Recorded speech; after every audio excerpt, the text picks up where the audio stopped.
We get to work with some of the most remarkable partners in this community through our grant-making programs and through our advocacy within the community. One of those partners that has also helped to support today's conversation and will be participating in it is one of our Deaconess Impact partners and capacity building partners for multiple years, the Foster and Adoptive Care Coalition, led by Melanie Sheets, who joins us here on the podium. So we thank them for their work in the community as well. For some who may not know, Deaconess Foundation is, we live, our essence, our ontological being is at the intersection of today's conversation, faith communities and child welfare. They say, well, you're a foundation, you engage in philanthropic stuff. Yeah, but the reality is we're a church dressed up like a foundation. We are a ministry of the United Church of Christ. We're a supporting ministry of the Missouri Mid-South Conference and the Illinois South Conferences of the United Church of Christ. And we serve this community's children and meet the mission for the health of this community and its people by pursuing a vision for its most vulnerable children through philanthropic means. And so we are, and we ought be always, God working in the world through philanthropic means. That's how we understand ourselves. And so we feel real comfortable in a room like this, where some of our friends who are clergy and faith leaders or those who are mobilized to do work in community and animated by that, by their faith, are gathered together here with some of our friends from philanthropy who come at that work because of other values, convictions, and come to do it together. And we're absolutely inspired and delighted to bring folks together in this series of community conversations where we're introducing this space in order for folks to use it. So we invite you, as Sue has, to continue to convene in this place. This series of conversations, which began in April with the voice of Marian Wright Edelman, is really to challenge and to inspire the community to act and to advocate in ways that are aligned with our policy agenda and our approach to pursue child well-being through public policy and racial equity in the St. Louis metropolitan region. You have more information about coming conversations in your folder on the left-hand side. You have the bio for Dr. Bell on one side, and on the other side, you see the speakers that will be joining us in September and October, Manuel Pastor and Leslie Crutchfield, talking about how movements work and how equity can work in community as well. But today, not only are we glad to be with you and glad to see your faces, but also glad to be with one who also lives at this intersection of faith and philanthropy on behalf of children. And so now I'm going to do what Constance actually told me to do, which is to introduce Dr. Bell. We came into contact with and came to know the witness of Dr. Bell in community in thought leadership space like this one, gathered with colleagues from Aspen who are trying to figure out how that term that our community has gotten to know so well, to speak so well, collective impact, works in communities. So we had the opportunity to share on stage, and we got to know more about his work. We have seen him working now as a leader of the governing committee for the Executives Alliance for Boys and Men of Color, as one of the founders of Cities United, another collaborative to help cities across the United States of America to invest deeply in its children and those who are identified as most vulnerable. And outside of those things and with many other voluntary commitments, he serves as the president and chief executive of Casey Family Programs, where he has served for now about a dozen years in leadership, chairing the executive team and being ultimately responsible for the vision, mission, and values and strategies of the foundation. Dr. Bell has more than 35 years of experience in the human services field, and prior to becoming president and CEO, he was the executive vice president of the Foundation for Child and Family Services, providing direction to 9 field offices and leading a staff working directly with young people from the public child welfare system. Prior to coming to Casey, he was commissioner of the New York City Administration for Children's Services. There, he managed child welfare services, including child protection, foster care, child abuse prevention, daycare, and Head Start, with a staff of more than 7,000 and a budget of about $2.4 billion. He earned his PhD in social welfare from the Graduate Center of the City University of New York and his Master of Social Work degree from Hunter College School of Social Work, and his Bachelor's in Biology and Behavioral Science degree from Delta State University. I try not to let my wife know that he does science and social science because I try to check out on the science stuff. He's a member of Delta State's Foundation Board, the Campaign for Black Male Achievement, and the Executives Alliance for Boys and Men of Color Governing Committee. He serves on the National Court-Appointed Special Advocates Association Board of Trustees, and he is a member of the Advisory Board of the Racial Equity and Leadership Institute. What is not on his bio that some folks in here will want to know is that he's also an ordained preacher in the Pentecostal tradition. He is informed in this work by his role in life as father, as husband, as one who is navigating a really smart 11-year-old who makes remarkable analysis about community, and his deeply rooted faith that inspires him to see hope even where people do not see such quite yet. And so we're glad to have with us a friend of the foundation who is doing remarkable work throughout the nation, Dr. William C. Bell, who will come to us and share now. Please welcome. Thank you, sir. Good morning. I want to thank Reverend Wilson for that introduction. And can you just freeze that clip that he just did so I can play that back whenever I'm called to speak someplace? It's a pleasure to be here with you this morning, and I want to thank Reverend Wilson for the work that he's done with the Deaconess Foundation and the community conversations that you're hosting. You know, collective impact is pretty simple when you break it down. You got to be collective, and you got to have impact. And that is not necessarily about having a bunch of meetings. That's about being collective and about having impact. And after so long of sitting in a room around a table with everybody trying to be heard and having the next best idea, you lose your ability to be collective because now you're competing. And when you start competing instead of being collective, you start losing impact. Because in order to be impact, you have to be in touch. And you can't have impact if you're not in touch with the people who need to be impacted. And so when you're sitting in your lofty places, reading your long bio, you sometimes forget from whence you came.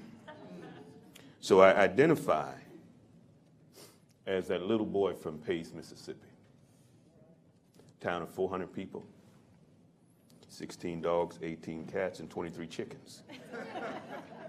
You knew every dog, every cat, and every chicken. And when that speckled chicken laid an egg on your yard, you knew that wasn't your egg. That was Miss Barbara's egg. And you took that egg to Miss Barbara. But if you needed that egg to feed your family, Miss Barbara would say, boy, you go back home and eat that egg. Collective impact. Now, I wasn't supposed to even say that. That's not on this piece of paper, but for some reason, that was spoken. For those of you who don't know who Casey Family Programs is, who we are and what we do, Casey Family Programs is a foundation based in Seattle, an operating foundation based in Seattle that was created by the late Jim Casey, who was the founder of UPS, What Can Brown Do For You? And Jim Casey also created the better known cousin, the Annie E. Casey Foundation, which is based in Baltimore. Now, one of the reasons that Annie E. may be a little better known than Casey Family, there are two. One, they came first. Annie E. was created in 1948.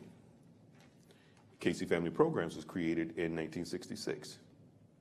Now, the other reason, and this is a very important reason, that they may be better known is they are a grant-making foundation, which means they give y'all money. Casey Family Programs is an operating foundation, which means that we give you us. You can't spend us as effectively as you can spend money. You don't get as excited about getting us as you do about getting a check. But I hope by the time that we are done that you will understand that there is value in us. There's value in you. Casey Family Programs works across all 50 states, in Washington, D.C., the U.S. Virgin Islands, and with more than a dozen American Indian tribal nations to provide free consulting services that are designed to help build sustainable responses to the needs of our most vulnerable children, families, and the communities where they live. And I think one of the challenges of our history has been that we want to serve children. We want to help children. But we forget that you cannot effectively and sustainably help children without effectively and sustainably helping their families. And you cannot effectively and sustainably help children and their families without sustainably helping their communities where they live. I know some of you have driven this pathway to this facility for at least 6 months, but you've driven by this facility for a lot longer than that, when it was a vacant lot. And many of you, if you work in child welfare, you had to have come by here because the family court is here. The juvenile detention center is here, concentrated in this community where probably most of the children who go through those facilities, most of the families who go through those facilities are living, if not in this actual community, in those that look like this. And if you will be honest with me, I don't believe that every community in the greater St. Louis area looks like this. And people know, children know, when they matter less than somebody else. I'm going to give you that one for free. I thank you for inviting me to be here with you this morning, and I hope that you will bear with me this morning, because I want to talk with you about a word that I think is at the point of intersection between what Casey does and what the Deaconess Foundation does and what I believe all of you are about, and that is the word hope. You see, hope is that place where our desire for impact for a particular group of people takes action. Because many think hope is a passive word, but hope is actually an action word.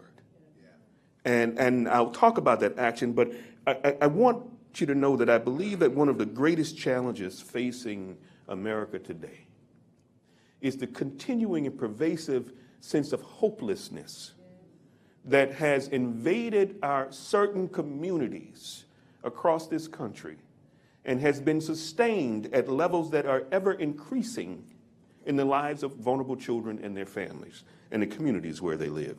And some of us would like to take a cop-out and suggest, well, yeah, you're right, because that hopelessness started in November of 2016. That's not true. Growing up in that small town in Pace, Mississippi, I can tell you, because I was born in 19... And I experienced some very similar things that the people at the border experience now. I experienced some very similar things that people who are being attacked and accosted on a daily basis experience now. Mass incarceration didn't start with Nixon, but it continued and it deepened from Nixon to Reagan. Make sure I get this right. To Ford. Make sure I get this right now, because I forgot Carter. So see, well, I ain't gonna do that though. But all the way through Clinton, Daddy Bush, son Bush, Obama, and now. So we cannot say this individual is the object of the policies that have been pervasive in our society for too long. But this grip that is being held over our children and families and communities. I believe that the time has come for the church. And see, I use the word church, but I'm not just talking about Calvary Baptist down the street. I'm not talking just about Pentecostal or whatever religious affiliation or denomination. There are even folks who now call themselves non-denominational because they're trying to get away from the stigma of the church. So I'm not Baptist, I'm not this, I'm not that. I'm talking about mosques and synagogues. I'm talking about the Catholic Church. I'm talking about anybody who stands up and says collectively, we have come together in the name of God. And we will do the will of God. Dr. King said, I just want to do God's will. And so if you are a member of the people who just want to do God's will, then hope demands that you take up the challenge and the charge that God has spoken about his will. You can find that if you think I'm preaching and you don't want to hear me preaching, then just stay anyway. 2 Chronicles 7:14. If my people, which are called by my name, shall humble themselves and pray, and seek my face, and turn from their wicked ways, then will I hear from heaven, and will forgive their sin, and will heal their land. You see, I know some of you in this room, if you're anything like my mama, who left this earth in 2005. My mama prayed for me. She had me on her mind. She took the time and she prayed for me because she understood that there were forces in this world that would keep me from achieving the destiny that she had hoped for in her offspring. I was one of 12. And she desired that somebody would have an impact and that they would engage in collectivism, in maximizing and leveraging that impact to change this world that we live in. I don't know if you understand, but my people have a history of suffering at the hands of other people. Our children today are suffering at the hands of other people. And some of us, sometimes we want to make that about a black-white thing. Well, Melanie, you're not black, are you? I'm not. But you're part of the Healing Coalition. I try to be. And some people want to make it about what the police are doing to our kids. How about what our kids are doing to our kids? How about the little boys with 9mm that are shooting other little boys? How about the people who see it when it happens, who shut their mouths when it's time to do something about it? If my people, who are called by my name, our people need to humble themselves.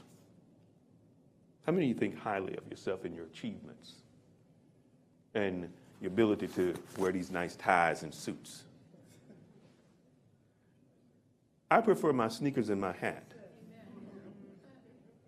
because that's more akin to what I remember as a little boy running around barefoot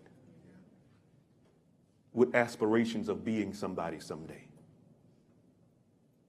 And if we humble ourselves and be thankful for what we have, but don't make what you have who you are.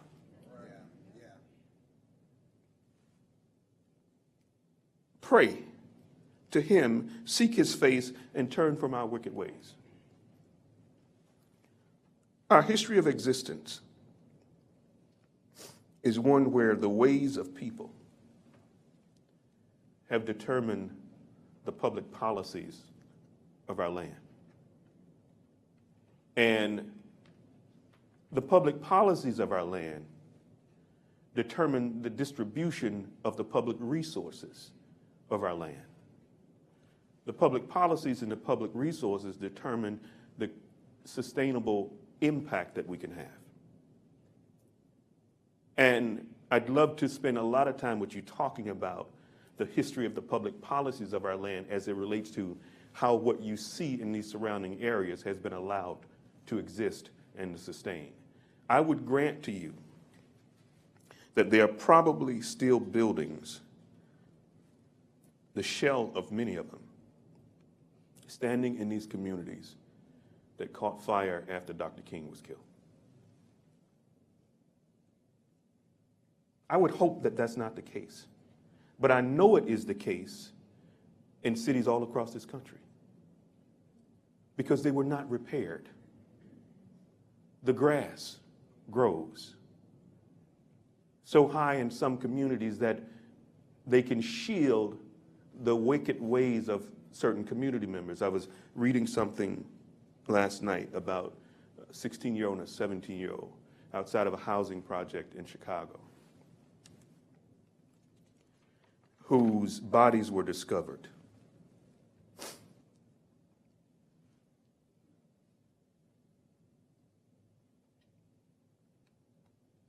A few days after they were murdered in a field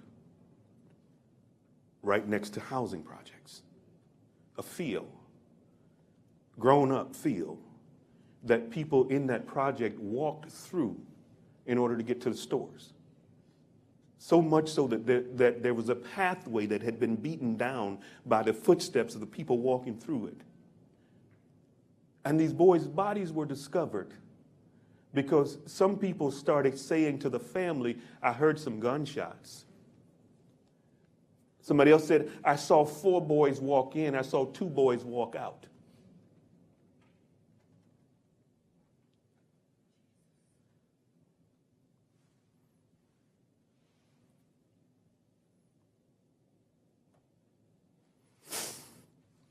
I'm going to leave that alone. When I said earlier that I believe that the lack of hope is one of the most challenging situations that we have to deal with in this country, I want to talk to you about what happens on average every 24 hours across this country. And I'm not saying this to depress anybody in this room. I'm saying this to point to a reality. If we don't become collective and impactful, we will see worse than this in 2020, in 2025, in 2030.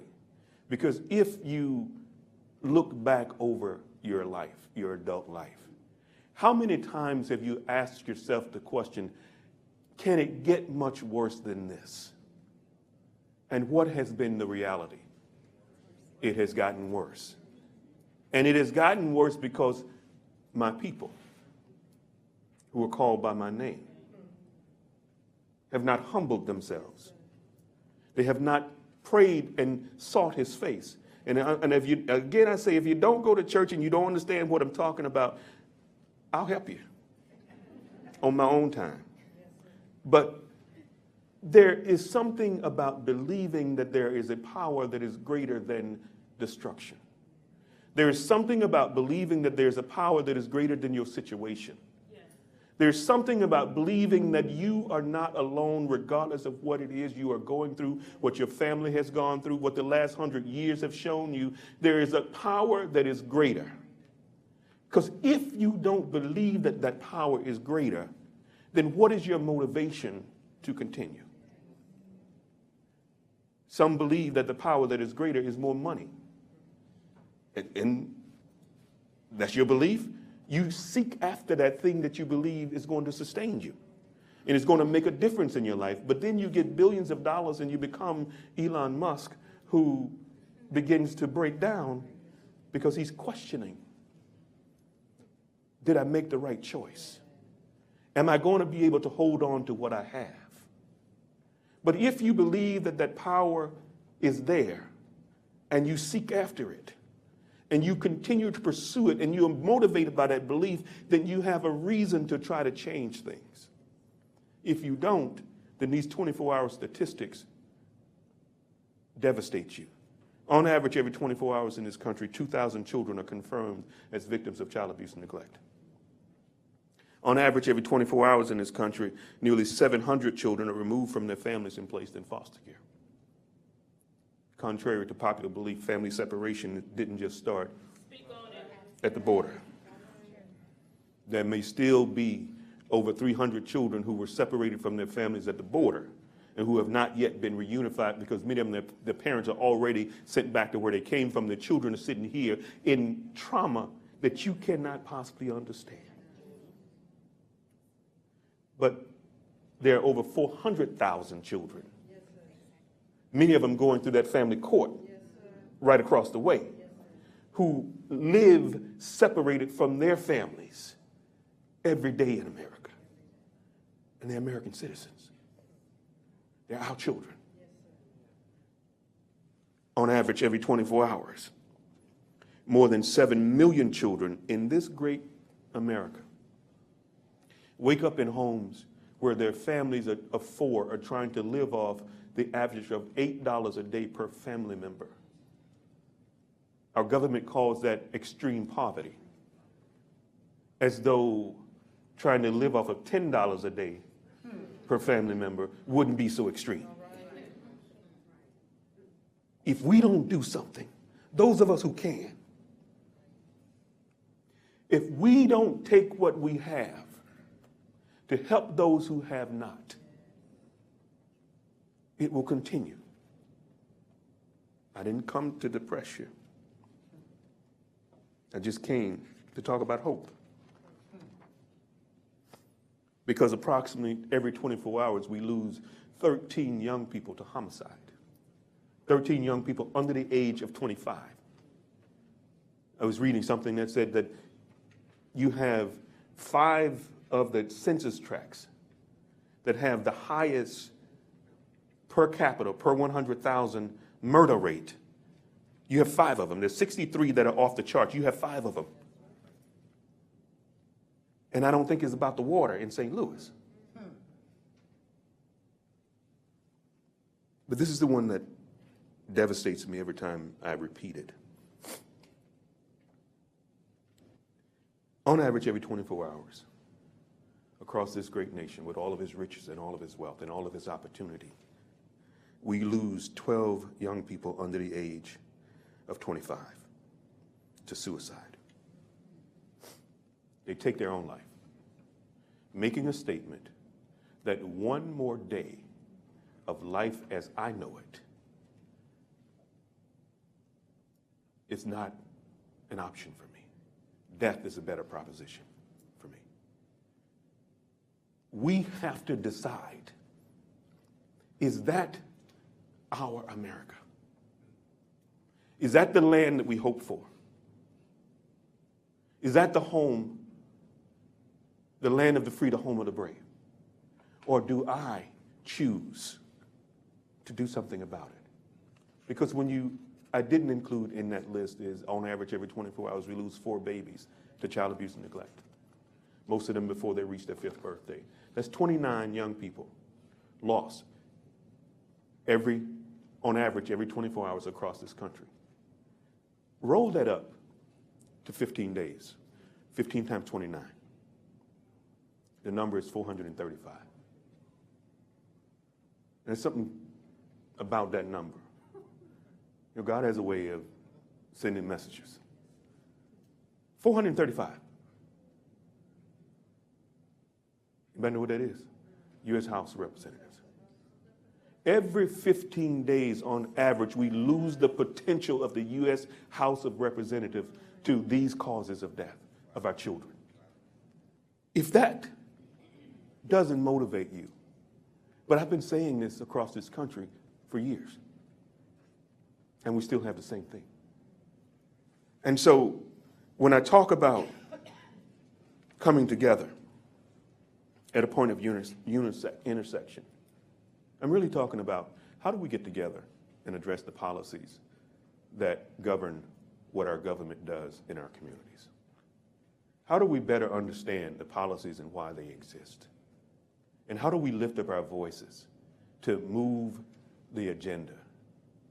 Because I'll tell you, I don't know if it's the same thing here, but for me, growing up in Mississippi, every time it was election time, whether it was midterm or the general every 4 years, a whole bunch of people who never came to my church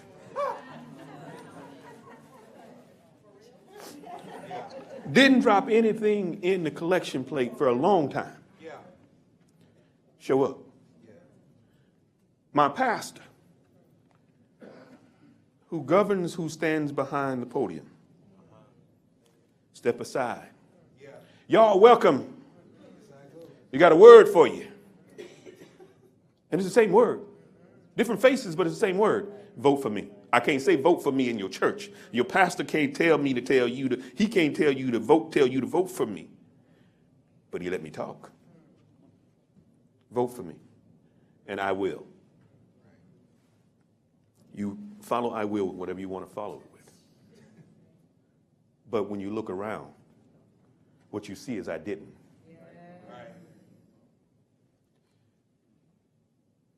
The unique thing about the United States of America is that we are the government, at least on paper. But we really are the government when we unite our voices. When we become truly collective and coordinated in our collaboration with each other, and that we speak with unity, we become the government. And we have an authority to say, that's not right, and it needs to be changed. When you look at the cross-section of the community in this room, if this type of cross-section were to stand up and say, it's not right when we know who the purveyors of death and the sellers of drugs are in our community on a daily basis. And we need to engage in a conversation, not just brute force and authority. We need to engage in a conversation because some of these boys and women and girls and men, all of them, were once little Joey. Some of the people who are afraid to speak out changed their diapers, put a bottle in their mouth, gave the mama something when she didn't have it to take care of him, told her, girl, give me that baby and you go head on. But the only conversation they have with us in the government is, you have the right to remain silent. And if in the darkest of night, with no cameras and no lights, someone were to take the life of a police officer, I guarantee you, a week wouldn't go by when you hear the phrase, we have no suspects. But there's so many of our boys and women and girls who even 10, 15 years after their loss of life, we still have no suspect. I don't say that to blame anybody. I say that to suggest that we, who are called by his name, are not living up to our charge. They who I have put in office cannot do to me what I don't allow them to do. I'm going to say that again. They who I have put in office cannot do to me what I don't allow them to do. The intersection of hope and policy is the intersection where we must stand together to collectively talk about what are the policies that are keeping us where we are that we need to change, and how do we use and leverage the positions that we have across this community to have that conversation. How many of you know the mayor? How many of you have had a conversation with the mayor in the last 2 weeks? Don't be afraid to raise your hand. It's good. Raise it up. Because we need to know who can get in the room. How many of you know the police chief? How many of you have had a conversation with the police chief in the last 2 weeks? How many of you know the folks who are probably doing the most drug dealing You don't want to raise your hand on that, but you know. How many of you had a conversation with them in the last 2 weeks? You still don't want to raise your hand, but it's okay. Because what I'm saying is, you also know the young doctors in the community. You also know the young lawyers in the community. You also know the ministers in the community. You also know the nonprofit leaders in the community. You know the conversations in which we need to engage in order to change our destiny. But you also know that if we don't act differently, we will not be different in the future. A couple of last things I want to say before I stop talking and sit down. I've been doing some looking into how do you reduce the number of kids in foster care and trying to look at policies, and thankful that Congress in early this year passed Families First legislation, which allows money that historically has been restricted to foster care to be used for upfront prevention and post reunification services. But as I started to unpack how we got this foster care policy, most of us would believe that this policy of taking kids from families and putting them in out-of-home care was a direct relationship to the discovery of the battered child syndrome by Dr. Kemp and his colleagues in 1962. At least those of you who have been steeped in the social welfare research. I mean, that's what people point to, is that in 1962, doctor from Colorado and his colleagues started looking at all of the kids who were coming into the hospitals with injuries and bruises that were unexplained, and that the parents' statement about how this happened just seemed not to coincide well with science. And so they came up with this battered child syndrome theory, which later became part of the child welfare policy, and we have this whole child protection system that is in place.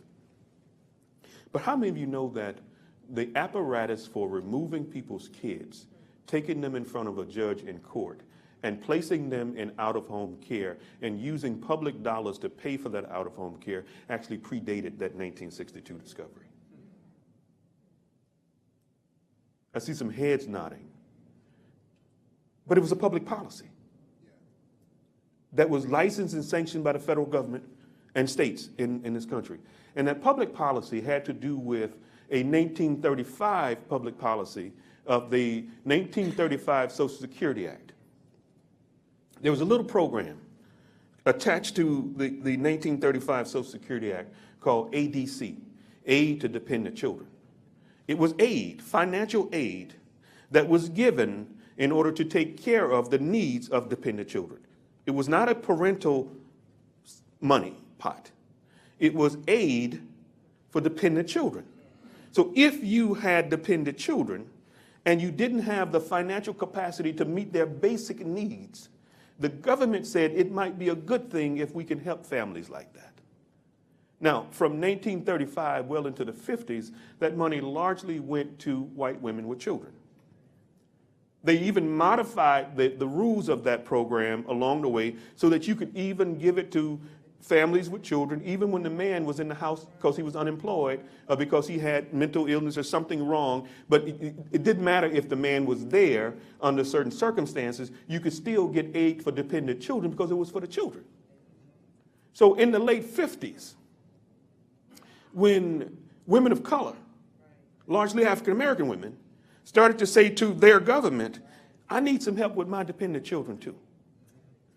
And they started coming forward in larger and larger numbers, and all of a sudden, state governments started to say, hold on. That money is for suitable families with dependent children. And they define suitability in a variety of ways. And in 1960, around that time, the state of Louisiana kicked 23,000 children of color off their rolls of ADC in one swoop. They just said, letter, you're not getting a check this month, and no money after that.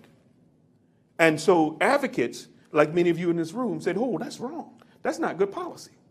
So the advocates petitioned Secretary Fleming, who was the head of then HEW, Health, Education, and Welfare. Some of you are young enough to know about that, which was a forerunner to what we now call HHS. But they contacted Secretary Fleming and said, you need to do something about this. So Fleming looked at the situation and said, you know what? You're right. They're wrong.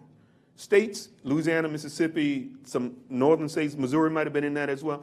You can't do that. You can't kick kids off because this money under ADC was intended for this very purpose. But if you're giving this money to families with dependent children and you have concluded that the home where these children who are receiving ADC are living are unsuitable for raising children, then you have an obligation to take those families before the court and have a judge decide whether they should be allowed to continue to live in an unsuitable home. And then they changed the name of the program from ADC to AFDC, Aid to Families with Dependent Children. That decision was made in 1961. 1960, 1961, 1962 is the child abuse syndrome. And when AFDC was created, a part of the construct was money that is incorporated into AFDC is allowed to be utilized to pay for out-of-home care for children who have been removed from AFDC recipients under the premise of the policy of their home is unsuitable. So there was family breakup, removal and placement in foster care, government money to pay for foster care in place as a part of policy in 1961. I was able to come across a book that is no longer in print that ironically was written by Dr. W. Bell, titled ADC, Aid to Dependent Children. Now, it was Dr. Winifred Bell. She was a social worker who dissected this practice and looked at this policy from decades before the 60s going forward and talked about what this meant for our society. And the challenge for us is how many other policies that we live with today have beginnings in the auspices of you don't deserve what we have. I need to control your behavior. And I just don't like you. And if we are going to change what we deal with today, policies like redlining, if we are going to change what we deal with today, policies like subprime mortgages, if we are going to change what we deal with today, policies like payday loans that exist only in certain communities, if we believe that every community, every child deserves a community of hope, deserves an opportunity to get a fair shot, then it's time. It's time for us to unite, for us to lead the conversation, all of us, lead the conversation that says, let's talk about how you're representing us. We elected you. We have you until the next election. But there's a relationship that needs to be fostered. Our kids need something that they're not getting. The Maasai tribe in East Africa, nomadic tribe, they greet each other every morning with a greeting that's Kasarian Injera. Kasarian Injera asks a question: how are the children? The tribal response to that question is hope and aspiration. Whether you have children, whether you ever intend to have children, whether you're even biologically capable of having children, the tribal response to that question is Sapati Injera. And Sapati Injera is an aspirational declaration all the children are well. All the children. Not the ones who live in that gated community. Not the ones whose parents have access that they can get in the room with the mayor and the governor and the prospective new attorney general and the police chief, but the ones who may never even know their names. All the children are well. And until we stand up and demand, I'm going to skip over these other 20 pages. Until we stand up and demand through our collective impact that things must be different, they will not be different, and in all likelihood, they will get worse. Until we tell our children of our communities, you can't deal that junk to my kids. Until you say to your city facilities, we got to cut that grass, and I will bring my lawnmower.